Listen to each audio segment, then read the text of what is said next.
Hello दोस्तों, स्वागत है एक बार फिर आप सभी का आपके अपने यूट्यूब चैनल पीएस क्लासेस पर।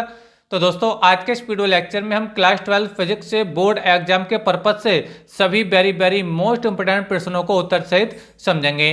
देखिए दोस्तों, आप लोग को बताते चलें कि आज के इस वीडियो लेक्चर में हम आप लोग को बोर्ड एग्जाम के पर्पज से सभी वेरी मोस्ट इंपोर्टेंट डेरिवेशन को सॉल्व करके दिखाएंगे और जो आपके एग्जाम के पर्पज से जो इंपॉर्टेंट न्यूमेरिकल्स हैं बच्चों, उनको भी सॉल्व करके दिखाएंगे। यानी जो आज का ये वीडियो लेक्चर बच्चों आप लोगों के लिए बहुत ही इंपॉर्टेंट होने वाला है। और आज के इस वीडियो लेक्चर में मैं जितने भी डेरिवेशन और न्यूमेरिकल आप लोग को सॉल्व कराने जा रहा हूँ, ये सभी बच्चों बोर्ड एग्जाम के पर्पज से वेरी मोस्ट इंपॉर्टेंट है बच्चों। एक बार आप इनको तैयार जरूर कर लीजिए। देखिए दोस्तों, मैंने पूरा सोल्यूशन करके दिखाया है, यानी आपको बच्चों ज़्यादा मेहनत भी करनी नहीं पड़ेगी, ठीक है। यानी आपको देखते देखते बच्चों सारे क्वेश्चन याद हो जाएंगे, लेकिन शर्त यही है कि एक बार वीडियो लेक्चर का पूरा जरूर देखिए। और देखिए दोस्तों, आप लोग को बेटर तरीके से समझाने के लिए बच्चों मैंने बोर्ड एग्जाम की कॉपी भी ले रखी है कि कैसे बच्चों आप लोग को बोर्ड एग्जाम में लिख करके आना है, जिससे आप लोग को अच्छे से अच्छे मार्क्स मिल सकें। तो चलिए स्टार्ट करते हैं। तो देखिए दोस्तों, हम पहला क्वेश्चन पढ़ते हैं। पहला क्वेश्चन क्या है जो बच्चों इस बार बोर्ड एग्जाम के पर्पज से वेरी मोस्ट इंपॉर्टेंट है। तो चलिए देखिए स्क्रीन पर समझते हैं इस चीज़ को। क्वेश्चन दे रखा है, क्वेश्चन दे रखा है समांतर प्लेट संधारित्र की धारिता के लिए व्यंजक प्राप्त कीजिए, ठीक है। और आगे पूछा देखिए इसकी धारिता को किस प्रकार बढ़ाया जा सकता है, ठीक है। तो देखिए आप इसका देखिए सॉल्यूशन कैसे करेंगे उसको समझिए। देखिए क्वेश्चन देखिए, आप पहले देखिए इसका जो डेरिवेशन है, इसको डेरिवेशन को सॉल्व करने के लिए डायग्राम पहले देखिए मैं उसको आपको क्लियर कर देता हूँ। देखिए बच्चों, इसमें क्या होता है बच्चों, धातु की दो प्लेटें होती हैं। देखिए एक होती है प्लेट P1, दूसरी होती है बच्चों प्लेट P2 होती है, ठीक है। प्लेट P1 पर बच्चों क्या रहता है, प्लस क्यू चार्ज रहता है, जबकि प्लेट P2 जो होती है इसमें बच्चों माइनस क्यू चार्ज रहता है, ठीक है। और जो दूसरी प्लेट होती है बच्चों, जो P2 प्लेट होती है, ये पृथ्वी के कॉन्टैक्ट में रहती है। ये पृथ्वी का सिंबल है, ये देखिए, ठीक है। समझ में आ रहा है। अब देखिए प्लेट P1 पे बच्चों क्या प्लस क्यू चार्ज है, प्लेट P2 पे माइनस चार्ज है। तो यहाँ पे क्या होता है, प्लेटों के बीच में क्या होता है बच्चों, वैद्युत क्षेत्र होता है, जिसकी जैसा बच्चों धन वाली प्लेट यानी धनावेशित प्लेट से ऋणावेशित प्लेट की ओर होती है। क्योंकि वैद्युत क्षेत्र जो होता है ना, वो क्या होता है, एक सदिश राशि होती है जिसकी दिशा प्लस आवेश से माइनस आवेश की ओर होती है।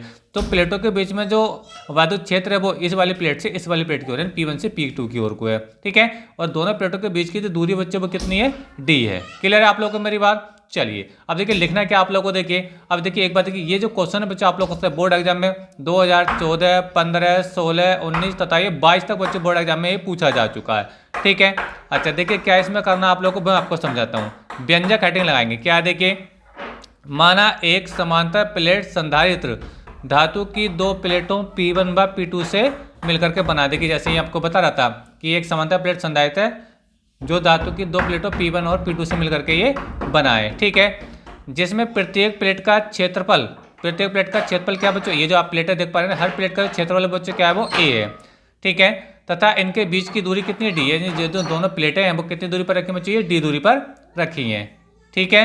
अच्छा, यदि प्रत्येक प्लेट पर आवेश का पृष्ठ ग्रहण सिग्मा हो, यानी प्रत्येक प्लेट पर आवेश का पृष्ठ ग्रहण क्या हो, सिग्मा हो, तब प्लेटों के बीच वैद्युत क्षेत्र कितना होता है, E बराबर बच्चों फार्मूला होता है सिग्मा अपॉन एप्सिलॉन नॉट। यानी प्लेट दो अगर आवश्यक प्लेटें हैं तो उनके बीच जो वैद्युत क्षेत्र का फार्मूला होता है बच्चों वो होता है सिग्मा अपॉन एप्सिलॉन नॉट होता है, ठीक है। परंतु ये सिग्मा होता है ना, सिग्मा बराबर होता है बच्चों क्यू अपॉन ए, क्या होता है, क्यू अपॉन ए होता है, ठीक है। तो देखिए यहाँ पे ये सिग्मा आप देख पाएंगे, इसकी जगह हम क्यू अपॉन ए लिख देंगे। सिग्मा की जगह बच्चों हमने क्यू अपॉन ए लिख दिया, बाकी जो एप्सिलॉन नॉट बच्चा आपका सेम ऐसी कॉपी हुआ है। क्लियर आप लोग को मेरी बात, आगे समझिए। यदि प्लेटों के बीच विभवांतर V हो, यदि प्लेटों के बीच में क्या हो बच्चों, विभवांतर क्या हो, B हो। क्यों, देखिए क्योंकि एक प्लेट पर प्लस आवेश है, दूसरी प्लेट पर माइनस आवेश है, तो जैसी बात है इन दोनों के बीच में क्या होगा बच्चों, पोटेंशियल डिफरेंस होगा। तो वहीं यहाँ पर क्या है, यदि प्लेटों के बीच विभवांतर क्या हो, V हो, तब सूत्र होता है B बराबर ED से, B बराबर ED से, ठीक है। अब आगे देखिए, अब देखिए ये जो हमने E का मान निकाला बच्चों, ये जो हमने E का मान निकाला Q upon A epsilon not, ठीक है। तो हमने इस E की जगह रख देंगे। देखो B आपका ये आ जाएगा, D आपका देखो ये आ गया। ये जो E है ना, E का वैल्यू मैंने Q upon A epsilon naught, देखो ये Q upon A epsilon naught आ गया, ये E का मान आ गया। क्लियर है आप लोग को मेरी बात। अच्छा आगे देखिए, अब B का मान निकल गया, अब लिखेंगे धारिता की परिभाषा से, धारिता की परिभाषा से। तो धारिता की परिभाषा होती है C बराबर क्यू अपॉन बी, क्या होती है बच्चों, C बराबर क्यू अपॉन बी होता है, ठीक है।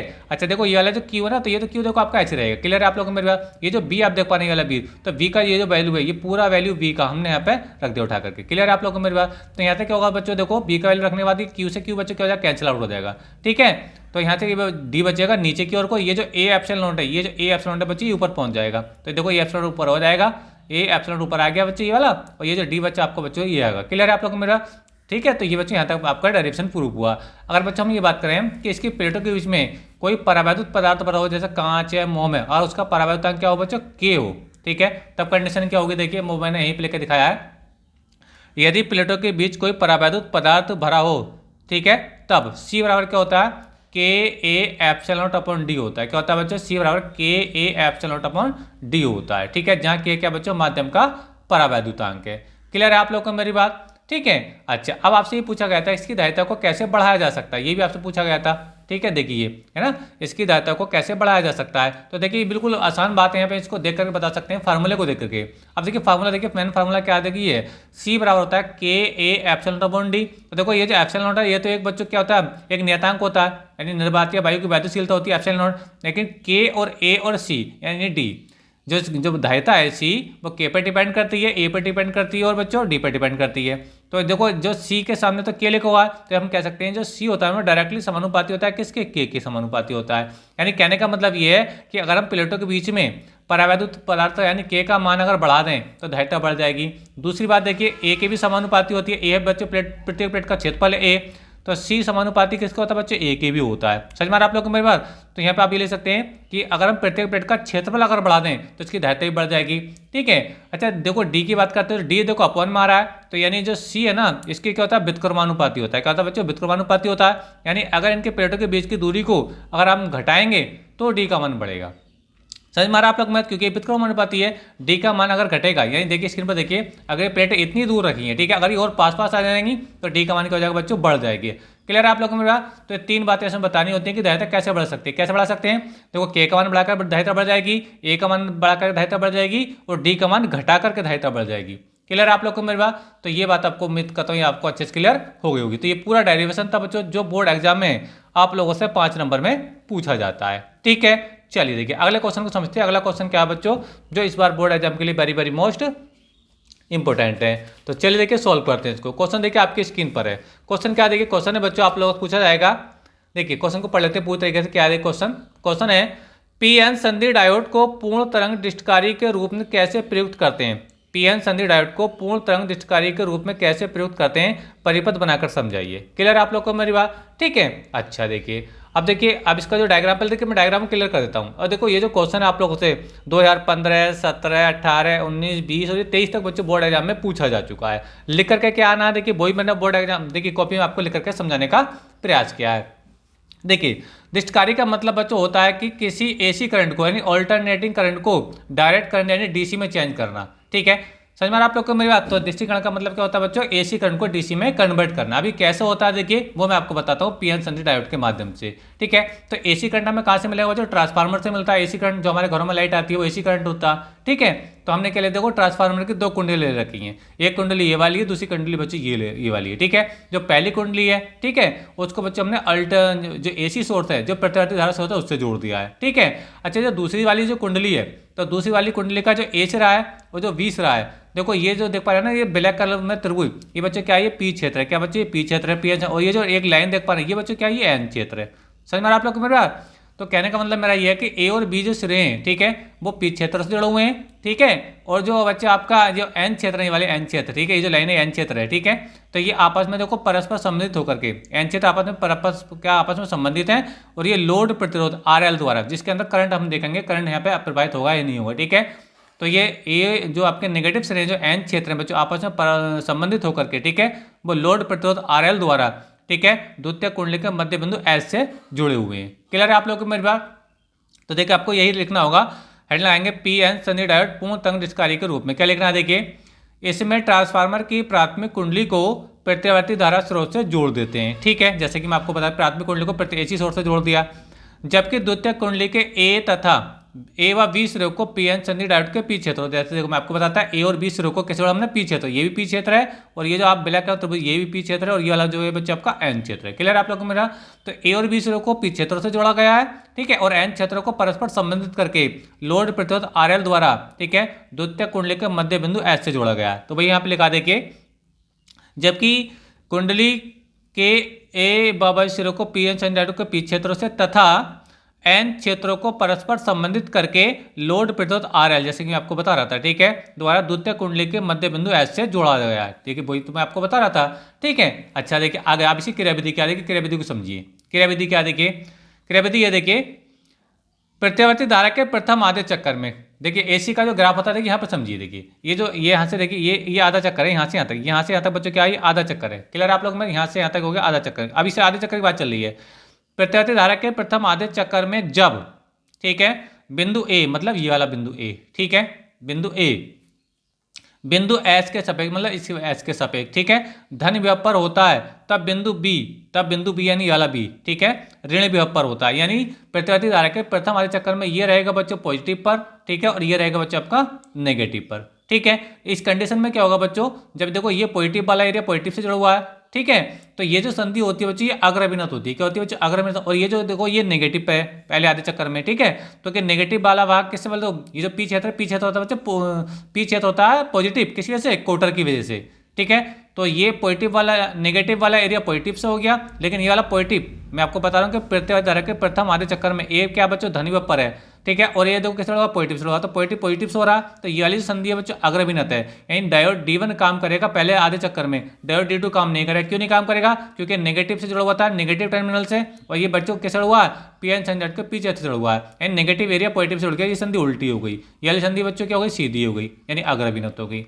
तो देखिए क्या, देखिए प्रतिवर्ती धारा के प्रथम आधे चक्कर में जब बिंदु ए, मतलब इसकी बात चल रही है, बिंदु एस के सापेक्ष धन विभव पर होता है, तो बिंदु बी ऋण विभव पर होता है। यानी पहले आधे चक्कर में ए वो है पॉजिटिव पर, बी है बच्चे नेगेटिव पर, ठीक है। इस स्थिति में डायोड D1 यानी यह जो डायोड है, ठीक है, अगर अभिन्नत होने के कारण लोड प्रतिरोध RL में धारा प्रभाव होता है। यानी इसकी वजह से क्या होता है, इसके अंदर बच्चों करंट फ्लो होता है इस ओर को, इस ओर को। समझ में आ रहा है आप लोगों को मेरी बात, किसकी वजह से, इस डायोड D1 की वजह से। अच्छा होता है। अब देखिए प्रतिवर्ती धारा के दूसरे आधे चक्कर में, मतलब ये वाला जो आधा चक्कर है, ये देखिए स्क्रीन पर ये वाला आधा चक्कर, अब इसकी बात चल पड़ी वाली, ठीक है, ये वाला आधा चक्कर, ठीक है। अब ये जो आधा चक्कर है इसमें क्या होगा, इसमें जो ए है ये नेगेटिव पर रहेगा और ये बी पॉजिटिव पर रहेगा, ठीक है। अब ये वाला जो बी है ये पॉजिटिव पर रहेगा दूसरे आधे चक्कर में, और ये बच्चे नेगेटिव पर रहेगा। तो इस कंडीशन में अब ये D1 जो है, ये D1 क्या हो जाएगा बच्चों, उत्तर अभिन्न होता था, अब ये काम नहीं करेगा। अब कौन सा काम करेगा, अब ये वाला डायोड का D2 काम करेगा, तो इसकी वजह से इसके अंदर करंट फ्लो होगा, ठीक है। तो देखिए मैं आपको बताता हूँ क्या, देखिए प्रतिवर्ती धारा के दूसरे आधे चक्कर में जब बिंदु ए, ठीक है, बिंदु ए ऋण विभव पर होता है। देखो बिंदु ए को हमने क्या माना बच्चों, ऋण विभव पर माना है, ठीक है, दूसरे आधे चक्कर में, तब बिंदु ए ऋण विभव होता है, तब बिंदु बी, तब बिंदु यहाँ लिखेंगे बिंदु बी धन विभव पर होता है। इस स्थिति में डायोड D2 के अग्र अभिन्नत होने का, अब देखो डायोड D2 ये अग्र अभिन्नत है, वो पश्च अभिन्नत है, होने के कारण लोड प्रतिरोध RL में धारा प्रभाव होता है। यानी दूसरे आधे चक्कर में भी इसके अंदर करंट आएगा, वो किसी वजह से आएगा और D2 की वजह से आएगा। यानी अब भी करंट इसमें ऐसा आएगा, ये इस टाइप से आएगा करंट, ठीक है।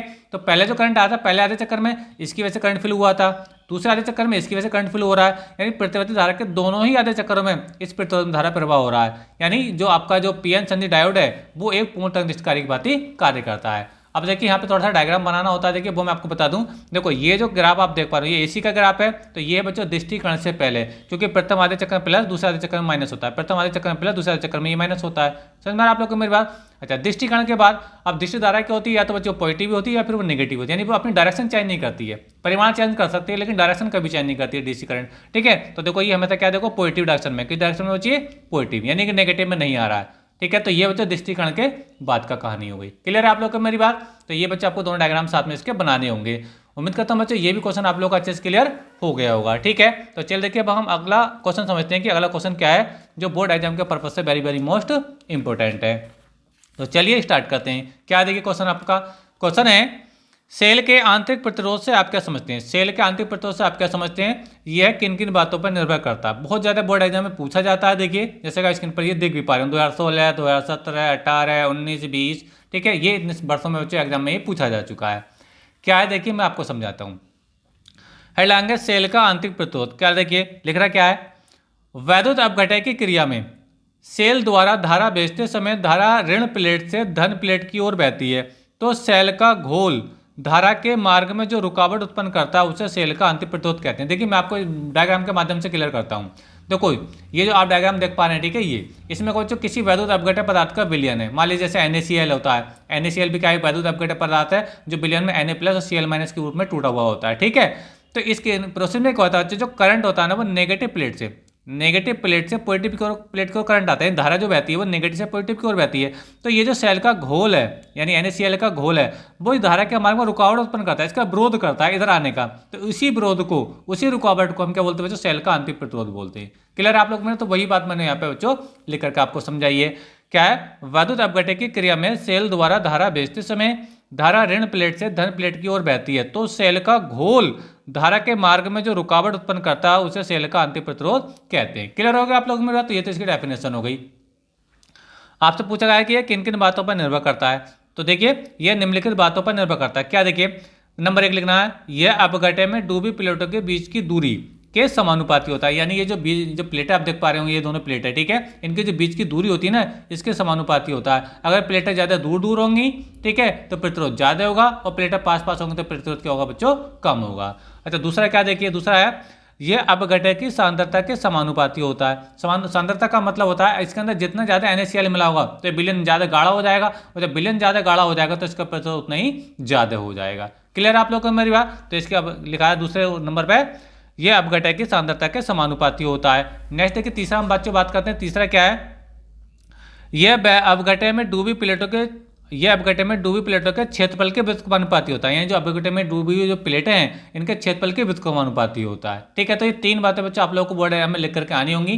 ठीक है, तो इस तरीके से बच्चे पूरा क्वेश्चन बच्चों आप लोग का ये कंप्लीट हो जाएगा। बोर्ड एग्जाम के पर्पज से बच्चों very very most important question है, मैं आपको पहले ही बता चुका हूँ। ठीक है, तो चलिए देखिए बच्चों हम अगला क्वेश्चन समझते हैं कि अगला क्वेश्चन क्या है जो बोर्ड एग्जाम के पर्पज से वेरी वेरी मोस्ट इंपोर्टेंट है। तो देखिए बच्चों क्वेश्चन आपकी स्क्रीन पर है, और ये बच्चों क्या है, एक न्यूमेरिकल है। ठीक है, क्या है देखिए न्यूमेरिकल क्वेश्चन है, देखिए 99 ओम प्रतिरोध के चल कुंडली धारामापी में मुख्य धारा का 10% भेजने के लिए आवश्यक शंट के प्रतिरोध का मान ज्ञात कीजिए। देखिए दोस्तों एक टॉपिक आता है कि किसी धारामापी को आमीटर में चेंज करना। तो हम कैसे चेंज करते हैं, धारामापी को जब आमीटर में चेंज करते हैं तो उसके समांतर क्रम में एक लघु प्रतिरोध लगाते हैं जिसे हम शंट कहते हैं। ठीक है, तो उसी शंट का यानी उस शंट को बच्चों हम एस से रिप्रेजेंट करते हैं, उस एस का ही बच्चों हमें मान निकालना होता है। ठीक है, क्लियर है आप लोग को मेरी बात? तो चलिए देखिए मैं इसका डेरिवेशन आप लोगों को क्लियर कर देता हूँ। क्या है इसको मतलब, देखिए डायग्राम के माध्यम से आपको समझा देता हूँ। मान लीजिए ये हमारे पास क्या बच्चों कोई धारामापी है, ठीक है, जिसको हमने जी कह दिया है। ठीक है, मान लीजिए इसकी कुंडली का प्रतिरोध है, ठीक है, जिसको मैंने मान लीजिए RG नाम दे रहा हूँ। ठीक है, RG नाम होगी। क्लियर है आप लोगों को मेरी बात? ठीक है, आमीटर में चेंज करने के लिए बच्चों इसका समांतर क्रम में क्या लगाते हैं, लघु प्रतिरोध लगाते हैं। मान लीजिए ये वो लघु प्रतिरोध है जिसकी हमें वैल्यू निकालनी है इस क्वेश्चन में। ठीक है, ये जिसे बच्चे एस से रिप्रेजेंट करो, और यही बच्चे एस मुझे यहाँ पे निकालना है आप लोगों को। ठीक है, अच्छा अब देखिए, अब ये जो पूरा जो सर्किट है ये कहलाता है बच्चों आमीटर। ये क्या कहलाता है बच्चों, ये पूरा क्या बच्चों, ये आमीटर है। और आमीटर का काम क्या होता है, किसी भी सर्किट के अंदर बच्चों क्या होता है, करंट को मापना होता है। किसको, धारा को मापना होता है। ठीक है, तो ये पूरा सर्किट बच्चों क्या बन गया, ये आपका एमीटर बन गया। ठीक है, अच्छा अब देखिए बच्चों मान लीजिए अब कहा यह गया है कि इसी ने कहा है कि 99 ओम प्रतिरोध के ये जो धारामापी की जो कुंडली का प्रतिरोध है ये कितना दे रखा आपको, 99 ओम दे रखा। कितना बच्चों, ये 99 ओम दे रखा है। ठीक है, 99 प्रतिरोध के चल कुंडली धारामापी में मुख्य धारा का, मान लीजिए मुख्य धारा बच्चों आई, ठीक है ये, और हमने मान लिया कि आई की जो मान है वो आई का जो वैल्यू वो 100 एम्पियर है। कितना बच्चों, 100 एम्पियर है। ठीक है, तो अब इस 100 एम्पियर में से, ठीक है, अब इनने क्या कहा है कि 10% तो भाग इधर भेजना है। 10% भाग यानी IG मैं इसको कह देता हूँ। देखिए IG ये मान लो 10 एम्पियर है। ये 10 एम्पियर क्या है, जो इस I का इसकी ओर कोई धारामापी में धारा जा रही है। ठीक है, ये IG क्योंकि यहाँ पे बढ़ जाएगा ना करंट, कुछ करंट तो बच्चे इधर चलेगा और कुछ करंट बच्चे इधर चलेगा। तो इधर को जो चल रहा है ना इसका 10% चल रहा है, तो 100 का 10% तो 10 ही होगा। क्लियर है आप लोगों को मेरी बात? तो शेष कितना बचेगा, शेष बचेगा बच्चों आपका I माइनस IG। ये बचेगा आपका शेष भाग बच्चों I माइनस के IG बचेगा। ठीक है, और ये कितना बचेगा आपका बच्चों 90 रह जाएगा। कितना आ जाएगा 90, क्योंकि 100 एम्पियर करंट है तो 10 एम्पियर इधर चला गया तो 90 एम्पियर इधर बचेगा। क्लियर है आप लोगों को मेरी बात? अब देखिए हम इसका एस का मान कैसे निकालते हैं, देखिए वो मैं आपको बताता हूँ। फार्मूला देखिए हम लगाएंगे, सूत्र होता है हमारे पास बच्चों, सूत्र ही होता है एस निकालने का। एस बराबर होता है बच्चों आपका RG मल्टीप्लाई IG यानी गैल्वेनोमीटर में जाने वाला करंट। ठीक है, जी का मतलब गैल्वेनोमीटर से है। ठीक है, अपॉन में होता है बच्चों आपका I माइनस IG। ठीक है, तो ये बच्चों पूरा इसका फार्मूला हो गया। अब इसकी वैल्यू को लगा दीजिए। RG का मान कितना बच्चों आपको दे रखा है, ये आपको 99 ओम दे रखा है। ठीक है, मल्टीप्लाई IG हमने कितना, उन्हें क्या है 10% करंट यानी IG का मान है आपका 10। जितना ही परसेंटेज में लिखा होगा I का मान होगा, IG का मान होगा, तो ये आपका 10 हो गया। आई माइनस आई जी कितना बच्चों, क्योंकि पूरा करंट 100 एम्पियर का था तो 10 एम्पियर इधर चला तो आई माइनस आई जी यानी 90 एम्पियर, तो 90 बच्चों आपका ये आ जाएगा। ठीक है, सॉल्व कर देंगे। 10 नंबर बच्चों कितना हो जाएगा, 90 हो जाएगा, और 9 से इसको काटोगे तो 9 का 9 आ जाएगा। क्लियर है आप लोग को मेरे बात। तो इससे 11 बार कट रहा है बच्चों। ठीक है, तो एस की जो वैल्यू आ रही है बच्चों कितनी आ रही है बच्चों, 11 ओम आ रही है। कितनी आ रही है बच्चों, 11 ओम आ रही है। क्लियर है, तो ये बच्चों आप लोगों से एग्जाम में ये पूछा जाएगा। ठीक है, तो ये बच्चों आपका पूरी तरीके से सॉल्यूशन हुआ। आप चाहे डायग्राम ना बनाए तो भी कोई प्रॉब्लम नहीं है, मैंने आपको डायग्राम बना करके आपको अच्छे से समझाने का प्रयास किया है। ठीक है, तो चलिए देखिए बच्चों हम नेक्स्ट क्वेश्चन को समझते हैं। देखिए दोस्तों, अगर यहाँ तक की बात आपको समझ में आ रही है, ठीक है, तो अपनी मेहनत का आप लोगों से इतना ही रिक्वेस्ट है कि प्लीज वीडियो को लाइक जरूर कर दीजिए, चैनल को सब्सक्राइब जरूर कर लीजिए। ठीक है, तो चलिए देखिए हम अगला क्वेश्चन समझते हैं कि अगला क्वेश्चन क्या है जो बोर्ड एग्जाम के पर्पज से वेरी वेरी मोस्ट इंपॉर्टेंट है। तो चलिए देखिए क्वेश्चन देखिए आपकी स्क्रीन पर है। क्वेश्चन क्या देखिए, स्वयं प्रेरण गुणांक को परिभाषित कीजिए, यानी स्वयं प्रेरण गुणांक की आपको परिभाषा बतानी है। और आगे देखिए न्यूमेरिकल साथ में है, एक कुंडली से बद्ध चुंबकीय फ्लक्स, एक कुंडली से बद्ध चुंबकीय फ्लक्स 0.1 सेकंड में 1 वेबर से 0.1 वेबर हो जाता है। ठीक है, कुंडली में प्रेरित विद्युत भाग बल का मान ज्ञात कीजिए। बहुत अच्छा सवाल है, काफी बार बच्चों बोर्ड एग्जाम में पूछा गया है। ठीक है, तो देखिए हेड लगाएंगे पहले, देखो स्वयं प्रेरण गुणांक की परिभाषा, तो यहाँ हेड लगा देंगे स्वयं प्रेरण गुणांक क्या होता है। देखिए परिभाषा याद करें, ये 100% आएगी, मैं आपको बता रहा हूँ बोर्ड एग्जाम में कल। ठीक है, यानी जितने भी आपका पेपर होगा ये आपसे जरूर पूछी जाएगी। क्या देखिए, किसी कुंडली का स्वयं प्रेरण गुणांक कुंडली में चुंबकीय फ्लक्स ग्रंथिताओं की संख्या के बराबर होता है जबकि कुंडली में एकांक धारा प्रवाहित हो रही हो। और जो स्वयं प्रेरण गुणांक होता है बच्चों, हम इसे एल से प्रदर्शित करते हैं, इसका मात्रक बच्चों हेनरी होता है। ठीक है, तो ये तो इसकी डेफिनेशन है। क्या देखिए वो फिर से रिपीट करता हूँ, किसी कुंडली का स्वयं प्रेरण गुणांक कुंडली में चुंबकीय फ्लक्स ग्रंथिताओं की संख्या के बराबर होता है जबकि कुंडली में एकांक धारा प्रवाहित हो रही हो। ठीक है, इसे एल से प्रदर्शित करते हैं, किसको, स्वयं प्रेरण गुणांक को कैसे लिखते हैं, एल से प्रदर्शित करते हैं। एल का फार्मूला होता है बच्चों, एल इजिकल टू होता है बच्चों आपका एन फाई अपॉन आई, जहाँ एन फाई क्या बच्चों, चुंबकीय फ्लक्स ग्रंथिताओं की संख्या है, और आई बच्चों कुंडली में बहने वाला करंट। ठीक है, तो ये तो इसकी डेफिनेशन हो गई। और एच का मतलब बच्चों हेनरी, यानी स्वयं प्रेरण गुणांक का मात्रक होता है बच्चों हेनरी होता है। अब देखिए यहाँ पे जो क्वेश्चन में न्यूमेरिकल पूछा उसको समझते हैं। देखिए इन्हें कहा है कि डेल्टा 0.1 सेकंड में। ठीक है, तो देखिए मैं इसका आपको सोल्यूशन करके दिखा रहा हूँ, देखिए आप लोग है समझिए। तो जो आपको समय दे रखा है 0.1 सेकंड, इसको लिखते हैं डेल्टा टी से। तो डेल्टा टी बच्चा आपका 0.1 सेकंड, कितना बच्चों 0.1 सेकंड दे रखा है। ठीक है, अब ये जो करंट है इतने टाइम में जो चुंबकीय फ्लक्स है 1 वेबर से घटकर कितना हो गया, 0.1 वेबर हो गया, यानी घट रहा है। ठीक है, तो वैल्यू को लेकर देखिए आपको देखो दो कंडीशन दे रखी है, चुंबकीय फ्लक्स को लिखते हैं बच्चों 5 से, तो मान लो 5 आपको दे रखा है बच्चों कितना, ये 1 वेबर दे रखा है, कितना दे रखा है बच्चों 1 वेबर दे रखा है। और जो आपका φ2 है, आपका φ2 कितना दे रखा है बच्चों 0.1 वेबर दे रखा है। क्लियर है आप लोगों को मेरी बात, ये दे रखा है। ठीक है, अच्छा यहाँ पे डेल्टा फाई निकाल लीजिए, डेल्टा फाई की जरूरत पड़ेगी हम लोगों को। डेल्टा फाई हम निकालेंगे तो जो फार्मूला होगा अंतिम से प्रारंभ करते हैं φ2 माइनस के φ1, ये इसका तरीका निकालने का। ठीक है, अच्छा φ2 कितना बच्चों 0.1 है माइनस, और ये बच्चों पूरा 1 है। तो देखिए 0.1 से 1 तो घटा नहीं घटेगा, लेकिन 1 से -1 घटे 0.1 घटेगा, तो ये माइनस का नंबर बड़ा है, तो जो घटकर आएगा 0 पॉइंट बच्चों कितना आएगा 9 आएगा, कितना आएगा 9। तो ये डेल्टा फाई का वैल्यू आ गया। क्लियर है आप लोग को मेरी बात। ठीक है, आपको विद्युत भाग बल बताना है, विद्युत भाग बल। ठीक है, यानी सूत्र हमारे पास होता है इसका निकालने के लिए, सूत्र होता है बच्चों E बराबर minus delta phi upon delta t होता है। तो ये बच्चों फार्मूला है जिससे ये बच्चों न्यूमेरिकल आपका बनने वाला है। क्लियर है, तो देखिए अब इसको आगे हम वैल्यू लगाते हैं E बराबर माइनस डेल्टा फाई का मान कितना है, माइनस के 0.1 माइनस के 0.9 है। ठीक है, और ये डेल्टा टी का जो वैल्यू हमारे पास बच्चों पर कितना है, ये आपको स्टार्टिंग में दे रखा है 0.1 सेकंड, 0.1 दे रखा है। तो माइनस बच्चों ये प्लस हो जाएगा। ठीक है, और ये माइनस माइनस बच्चों पॉइंट से पॉइंट कट जाएगा, और 1 से भाग करो तो 9 ही आएगा। कितना आएगा बच्चों 9। तेरे ई का मान कितना आ गया बच्चों, 9 वोल्ट आ गया, कितना आ गया 9 वोल्ट आ गया। क्लियर है आप लोग को मेरी बात। तो ये बच्चे इसका पूरा सॉल्यूशन हो गया। क्लियर है आप लोग को मेरी बात। तो ऐसे बच्चे इस न्यूमेरिकल को आप सॉल्व करेंगे। उम्मीद करता हूँ बच्चों ये भी आपको अच्छे समझ में आ गया होगा। अपनी मेहनत का आप लोगों से इतना से रिक्वेस्ट है कि प्लीज़ वीडियो को लाइक जरूर कर दीजिए, चैनल पर नए चैनल को सब्सक्राइब कर लीजिए। ठीक है, चलिए अगला क्वेश्चन समझ लीजिए। अगला क्वेश्चन क्या है, देखिए अगला क्वेश्चन देखिए आपकी स्क्रीन पर है। क्या देखिए बहुत अच्छा सवाल है, काफी बार बच्चों बोर्ड एग्जाम में पूछा गया है। क्या देखिए, वैद्युत चुंबकीय तरंगों के 4 गुण लिखिए, वैद्युत चुंबकीय तरंगों के 4 गुण लिखिए। आगे कहा देखिए, किसी वैद्युत चुंबकीय तरंग के वैद्युत क्षेत्र का आयाम 6.3 कितना रखा है 6.3 वोल्ट प्रति मीटर है, तब इसके चुंबकीय क्षेत्र वाले भाग का आयाम बताना है। ठीक है, यानी इसके अंदर विद्युत चुंबकीय तरंगों के 4 गुण भी पूछा गया है, साथ में न्यूमेरिकल भी पूछा गया है। आजकल के जो क्वेश्चन पेपर में बच्चों क्वेश्चन आ रहा है वो इसी टाइप के ज़्यादा आ रहे हैं कि थ्योरी भी आ रही है, साथ में उसका न्यूमेरिकल भी आ रहा है। ठीक है। तो पहले विद्युत चुम्बकीय तरंगों के 4 गुण मैंने लिख दिए हैं। क्या है? पहला है ये आवेश रहित किरणें होती हैं। जो विद्युत चुम्बकीय तरंग होती है इनपे किसी प्रकार का कोई भी आवेश नहीं होता है। तो पहला क्या बच्चों, ये आवेश रहित किरणें हैं, ये तरंगे हैं, ठीक है। दूसरा है इनके संचरण के लिए किसी माध्यम की आवश्यकता नहीं होती है, ठीक है, यानी ये निर्वात में भी चल सकती हैं। समझ में आ रहा? जो प्रकाश होता है बच्चों, ये भी तो एक विद्युत चुम्बकीय तरंग है जो निर्वात और वायु में चलता है, ठीक है। तो इनके संचरण के लिए किसी माध्यम की आवश्यकता नहीं होती है। क्लियर है?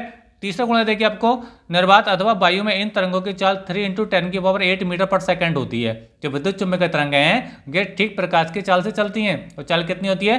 3 × 10⁸ मीटर पर सेकंड। कहाँ होती है? निर्वात और वायु में होती है, ठीक है। अगला क्या देखिए, अगला गुण है देखिए, इनमें वैद्युत क्षेत्र तथा चुंबकीय क्षेत्र परस्पर लंबवत तथा तरंग संचरण के भी लंबवत होते हैं। यानी अगर हम वैद्युत चुंबकीय तरंगों का डायग्राम अगर देखें तो इस डायग्राम को देखिए, मैं थोड़ा आपको अच्छे से और क्लियर करता हूँ कैसे इसको बनाते हैं। ये देखिए, ठीक है, ये मान लीजिए एक्स अक्ष है आपका, मान लीजिए ये वाई अक्ष है और मान लीजिए ये जेड अक्ष है। तो ये कैसे चलती हैं देखिए मैं आपको बताता हूँ अच्छे से और क्लियर कर। ये कुछ ऐसे चलती हैं, क्लियर है? अच्छा, तो ये बच्चों आपका इलेक्ट्रिक फील्ड वाले भाग का आयाम है। इलेक्ट्रिक फील्ड यानी E0 है, ठीक है। समझ में आ रहा आप लोग को मेरी बात? अच्छा, अब देखिए मैं आपको दिखाऊंगा आपको चुंबकीय क्षेत्र वाले भाग का आयाम को कैसे बनाएंगे। देखिए इसको ऐसे बनाएंगे, ऐसे। समझ में आ रहा आप लोग को मेरी बात? ये देखिए, तो ये क्या बच्चों आपका ये आपका चुंबकीय क्षेत्र वाले भाग का आयाम हो गया। क्लियर है आप लोग को मेरी बात? ऐसे आप जरूर इसको कंप्लीट कर सकते हैं, ठीक है। तो आप इसको ऐसे बना दीजिए फिर से, ठीक है, फिर ये आपका ऐसे हो जाएगा। समझ में आ रही है आप लोग को मेरी बात? तो देखिए अब मैं आगे देखिए आप, तो ये डायग्राम तो देखिए आपको बनाना नहीं आया, ठीक है, आपसे न्यूमेरिकल पूछा, देखिए वो मैं आपको सॉल्व करके दिखा देता हूँ। देखिए अब देखिए सॉल्व करते हैं। देखिए इसने क्या कहा है, इन्हें कहा है कि तरंग के वैद्युत क्षेत्र वाले भाग का आयाम दे रखा है, यानी आपको E0 का वैल्यू रखा है। E0 का जो वैल्यू रखा है वो कितना रखा है आपको? 6.3 वोल्ट प्रति मीटर बच्चों, ये आपको दे रखा है। क्लियर है आप लोग को मेरी बात? अच्छा, आपसे जो B0 आ रहा है इसका आयाम, इसका वैल्यू पूछा है, इसकी वैल्यू क्या होगी, ठीक है। तो देखिए लगाते हैं, देखिए इसका सोल्यूशन यहाँ से इसको सोल्व कर देते हैं। डायग्राम नहीं बनाना है, ये तो मैंने आपको समझाने के लिए बनाया है। क्लियर है आप लोग को मेरी बात? तो देखिए आपको E0 आपको दे रखा है बच्चों, कितना दे रखा है? ये दे रखा है 6.3 वोल्ट प्रति मीटर आपको दे रखा है, ठीक है। क्लियर है?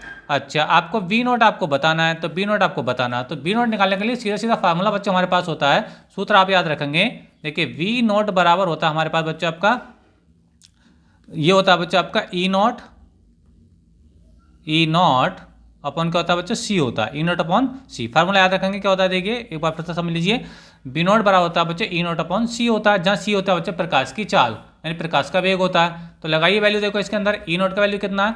E0 का वैल्यू बच्चों 6.3, ठीक है। और C का वैल्यू कितना था? C है बच्चों प्रकाश की चाल, कितनी होती है? 3 × 10⁸ ये जो आपको बताया ना, ये जो दिखाया था वैल्यू, तो C का वैल्यू यही तो होता है, 3 × 10⁸ मीटर पर सेकंड, यानी प्रकाश की चाल, ठीक है। अच्छा, आगे इसको सॉल्व कर दिया, 3 से काटेंगे, 3 दूनी 6 हो जाएगा, पॉइंट आ जाएगा, 3 का 3 आ जाएगा, यानी पूरे कट जाएगा। तो देखिए आगे इसको जब सॉल्व करेंगे तो 2.1 बचेगा, इंटू 10 के बाद देखो पावर माइनस की हो जाएगी, ऊपर जाकर ये आ जाएगा। क्लियर है? तो ये B0 का वैल्यू आ गया, ठीक है। लेकिन इसका मात्रा क्या होगा? इसका मात्रा को बच्चों टेस्ला होगा। क्या होगा?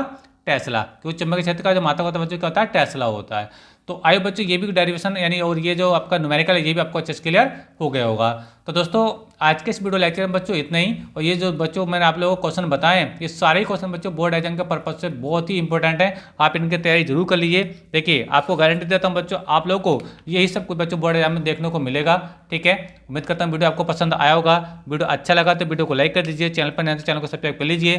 मिलेंगे नेक्स्ट वीडियो में किसी नए टॉपिक के साथ, तब तक के लिए धन्यवाद, बेस्ट ऑफ लक।